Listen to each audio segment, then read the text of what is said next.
with the potential to go flying into the sea out of the sand dunes of this new DRS zone. Let's talk about the Dutch Grand Prix, and firstly, in practice, they're going to try using DRS over the final banked corner. I don't think that will end well, but I could be proven wrong.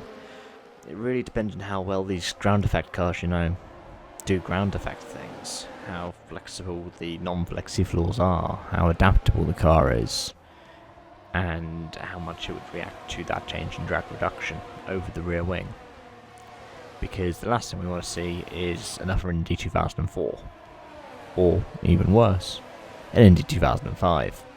That said, 2004 was much more harmful for drivers, 2005 was just more harmful for Bibendum.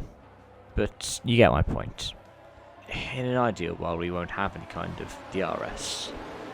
You won't have, say, anything push to pass. But that's not what F1 and FOM are creating.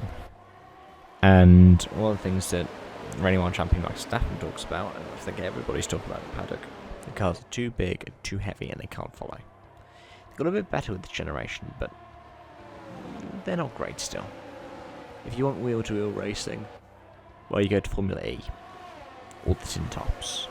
You don't go to F1. But what do we think is going to happen at Zandvoort this season? Wow. I wouldn't be surprised if the reigning world champion sweeps the weekend. He's done one home race with Spa. I wouldn't be surprised if he does two on the bounce.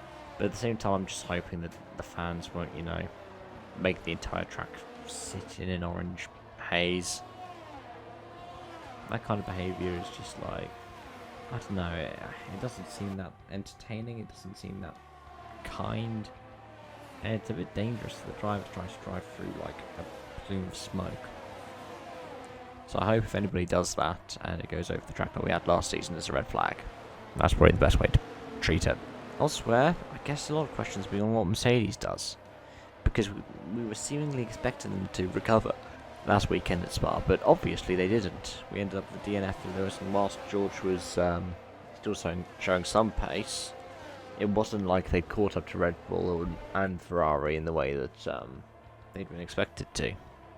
Now, what other team to watch out for this weekend? I'm going to say Alpine, actually. They did quite well last weekend, and Ocon's getting in the headlines now for saying that he quite liked Mick Schumacher as his teammate, but also he wouldn't oppose Gasly.